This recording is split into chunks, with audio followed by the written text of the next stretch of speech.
سلام زخبركم تخاتاتلتي شقي انترتينمنتي كما يكنيكم كما يالهم انا اغزابيهر مسجن تبو الله نسخمون تبو نوتلو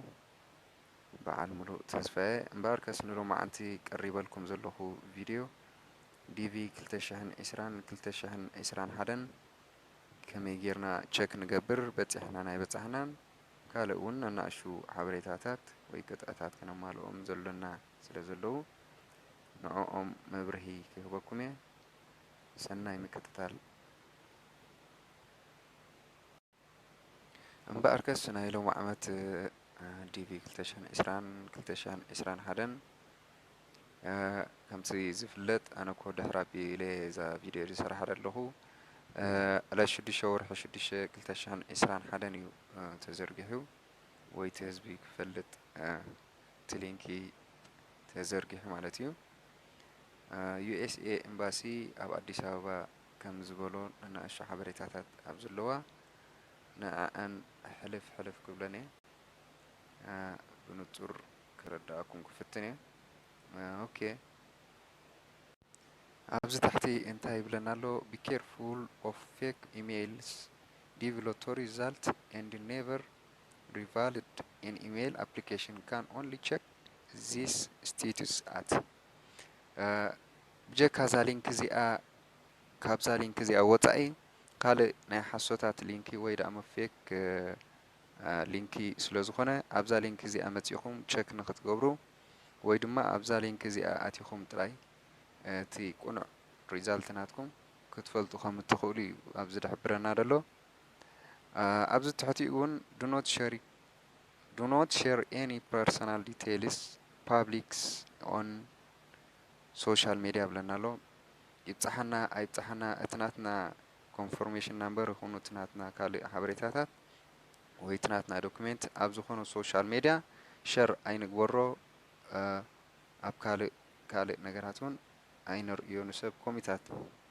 personal نابانات راي انت قبرنايو تمرات يخون يزبلنا دلو أبز تحتون كاو قتيلون تايبلنا لو دونو speak truthfully and confidently during your interview. أبي interview أم نقربلو جزء confident جرنا نقرب confident كنزارب يو زنقرنا دلو نتي ناتنا process بتاع حجاز سلوزخنا توم زبط حنا يكون كالوت ندهر حجون confident نزخنا نقر أجد داس سلوزخنا confident جرنا نتقربنا بتعمي تمراتي يخون مالتيو كاو قتلون AVOID short answer دبلنا دلو أو لك هم يو كم زبل عليه قبلكم تنحكو قطعتات تمناتنا دوكيمنت حزنا متينا بزي confidence بزي طبق زخنا information ترى زي هيك يوم حجاز سلازي كونه أب interview نقبرلو جزء كل جزء نتصور زخنا ملقتي ويدما تسب تي انترفيوز قبل الكارلو ديو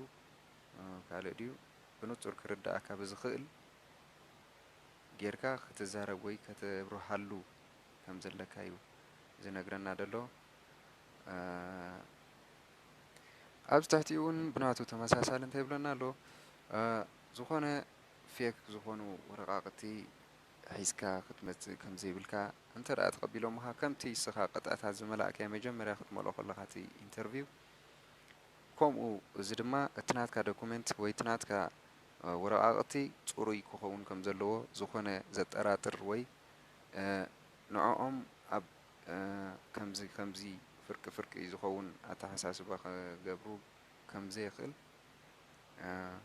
انتو خونة ورقاقتها تمررات يخون نابنت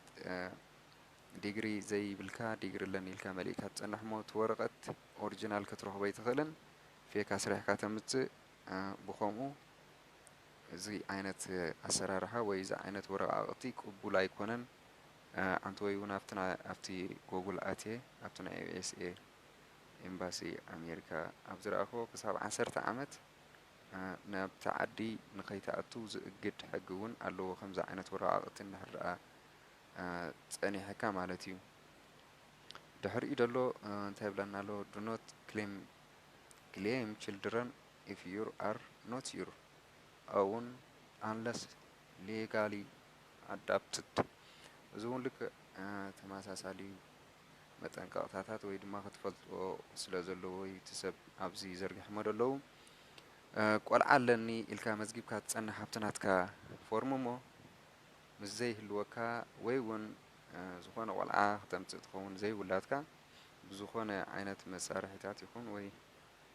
ምርመራታት ክፍለጥ ስለ ዝከኣል እዚ እውን ልክዕ ከምዚ ብላዕሊ ዝበልኩኹም ክሳብ 10 ዓመት ንኣሜሪካ ንኸይትኣቱ ካብ ዝእግዱኻ ሓደ ነጥቢ እዩ። ከምኡ እንተዘይገበርና ተመራፂ ኮይኑ ይስማዓኒ። ትሕቲኡ እውን do not in a fraudulent marriage sorry እዚ እውን ልክዕ ከምኡ እዩ። ከይተመርዓኻ ተመሪዐ ኢልካ ብሜሬጅ ምዃንካ ንስኻ ነጊርካ ምፀንሕ እሞ ዘይቅቡሉ ኸውን እቲ ናትካ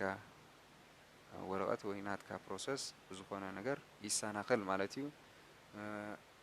ክቡራት ተዓዘብቲ እስኹም እውን ከምኡ እንተደይገበርኩም ተመራፂ ኮይኑ ይስማዓኒ። ሓንቲ ሓበሬታ ከዓ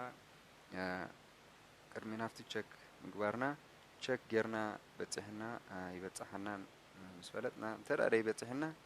እቲ ናትኩም ኮንፈርሜሽን ናምበር ኣይትደርብይዎ። ምክንያቱ ብኮሮና ምክንያት ሎሚ ዓመት ኣብዴት ክኸውን እዩ። እዚ ናይ ዲቨሎፐር ናይ ዩኤስኤ ኣብዴት ክኸውን እዩ ይበሃል ስለ ዘሎ ከይደርብኹሞ ወይ ድማ ንሳኹም ዓቂብኩሞ ተፀናሕኩም ተመራፂ ኮይኑ ይስማዓኒ። ምክንያቱ ክሳብ ሰፕተምበር 30 2021 እዩ እዚ ሊንክ እዚ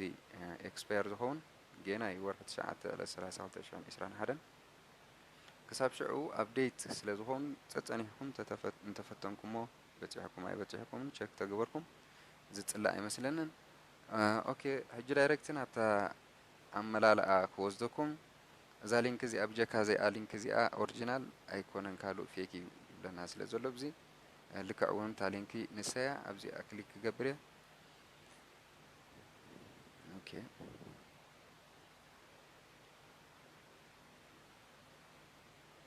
ኦኬ እታ ሊንክ ክሊክ ምስ ገበርኳ ተኺላ ናብ ከምዚ ዓይነት ፔጅ ሒዛትና ኣትያ ኣላ። ካልእ ወላ ሓንቲ ዝትዎ ካልእ ገለ የብሉን ተደይተጋገ ቸክ የራብዝላ ኦኬ ኣብዚኣ ቸክ ስቲት ትብል ደላ ኣብኣ ክሊክ ንገብር።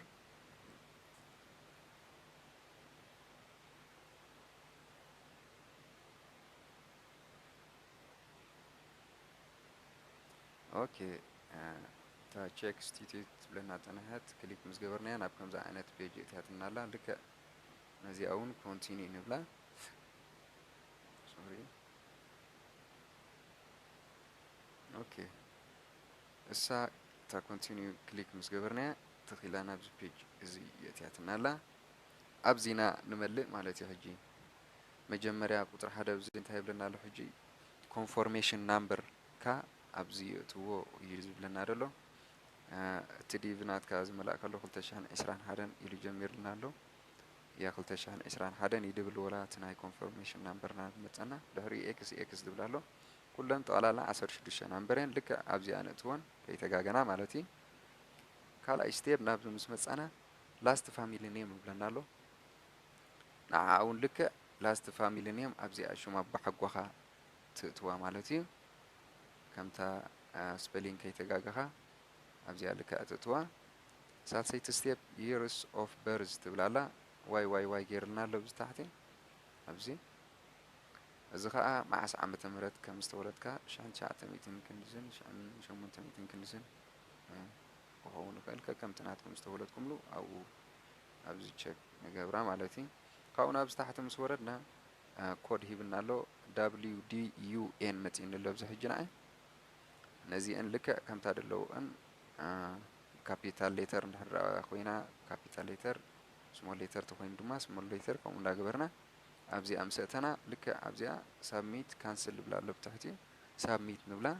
ልክ እትናትኩም ሪዛልቲ ኣብ ከምዚ ገጽ ገንፂሉ ዝመጸና ከምኡ ክመጸኩም እዩ እንታይ ከም ዝመጸኩም ዕድልኩም ወይ እትናትኩም ዕጫ ኣብኡ ትርእዩ ማለት እዩ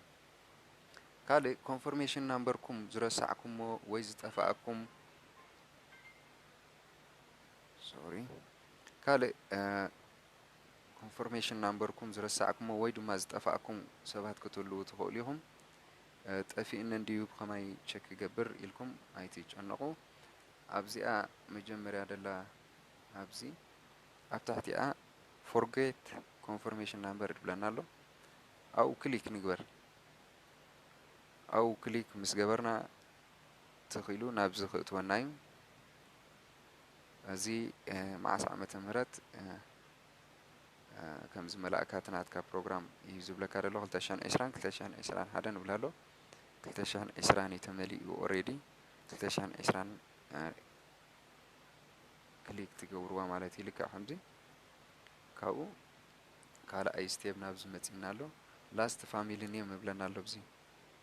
ሽም ኣባ ሓጎኻ ማለት እዩ ሽም ኣባ ሓጎኻ ኣብዚኣ ትእትዋ ካልአይቲ ፈርስት ኔም ይብለካ ኣሎ ሽምካ ፈርስት ኔም ቀዳማይ ሽም ናትካ ማለት እዩ ካብኡ ሚድል ኔም ማእከላይ ሽም ናይ ኣቦኻ ማለት ይኸውን ናይ ኣቦኻ ኣብዚኣ ትእትዋ በርዝ ኦፍ ዴት ኦፍ በርዝ ዝብለና ኣሎ ብዚ ትሕቲኡ ንበሊእና ምስ መጻና ልክዕ ኣብዚ ኸ ማንዝ ደይ ይር ሂብና ኣሎ ዝተወለድካሉ ወርሒ ኣብዚኣ ትእትዋ ዝተወለድካሉ መዓልቲ ልክዕ ኣብዚኣ ትእትዋ ዝተወለድካሉ ወርሒ ዓመተ ምህረት ኣብ ኸዓ ኣብዚኣ ትእትዋ ማለት እዩ ካብኡ መጨረሻ ራብዐይቲ ስቴፕ ትመጸና ኢሜይል ናትካ ይእቱ ትብለካ ማለት እዩ ኢሜይል ጂሜይል ዳት ኮም ክኸውን ይኽእል ያሆ ዳት ኮም ከምኡ ማለት እዩ ትናትካ ሃብካያ ኢሜይል ልክዕ ከይተጋግሃ ኣብዚኣ ትህባ ካብኡ እዚኣ ኮድ እዚኣ ልክዕ ከምታ ሓንቲ ፔጅ መጽያትና ፀናሐ ቸክ ክንገብር ከለና ልክዕ ከምኣ ትመጸና ኣብዚኣ ኣብዚ ሽዑ ልክዕ RC9X ኢልና ልክዕ ከም ዘለውአን ኣብዚኣ ንጽሕፈን ሽዑ ሳብሚት ንብላ እታ ናትካ